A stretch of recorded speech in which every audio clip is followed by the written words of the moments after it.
किस्सा हमारी rough copy का।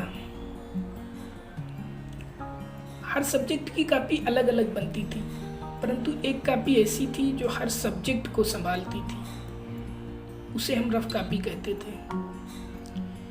यूं तो रफ का मतलब खुरदुरा होता है, लेकिन वो रफ कॉपी हमारे लिए बहुत कोमल होती थी।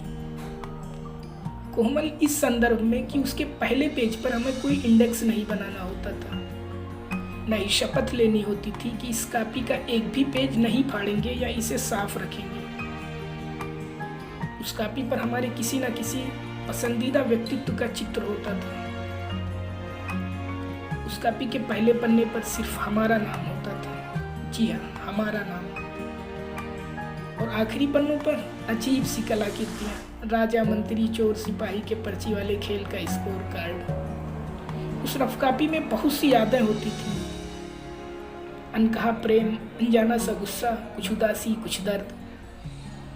हमारी रफ कॉपी में ये सब कोड वर्ड में लिखा होता था, जिसे कोई ISI या CIA डिकोड नहीं कर सकती थी।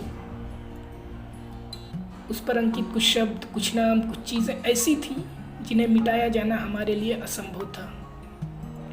हमारे बैग में कुछ हो ना हो, वो रफ कॉपी ज़रूर होती थी।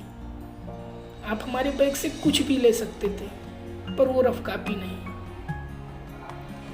हर पेज पर हमने बहुत कुछ ऐसा लिखा होता था जिसे हम किसी को नहीं पढ़ा सकते थे। समय इतना बीत गया कि अब कॉपी ही नहीं रखते। रफ कॉपी जीवन से बहुत दूर चली गई है। हालांकि अब बैग भी नहीं रखते हैं कि रफ कॉपी रखी जाए। वो खुरदुरे पन्नों वाली रफ कॉपी अब मिलती ही नहीं। अगर कभी वो रफ कॉपी मिलेगी, उसे लेकर बैठेंगे, फिर से पुरानी चीज़ों को खंगालेंगे, हिसाब करेंगे और आखिरी के पन्नों पर राजा मंत्री चोर और सिपाही खेलेंगे। वो नटराज की पेंसिल, वो चल पार्क की स्याही, वो महंगा पायलट का पेन और जेल पेन की लिखाई, वो सारी ड्राइंग, वो पहाड़, वो नदियाँ, वो झरने, वो फूल, लिखते लिखते न जाने कब ख़त्म हुआ स्कूल। अब तो बस साइन करने के लिए उठती है कलम, पर आज न जाने क्यों नोटबुक का वो आखिरी पन्ना याद आ गया। जैसे इस कार्डपीट में छिपा कोई राज ही टकरा गया। जीवन में शायद कहीं कुछ कम सा हो गया, पलकें भीगी सी है, कुछ नम सा हो गया। आज फिर वक्त शायद कुछ थम सा गया। क्या आपको याद है आपकी वो रफ कॉपी?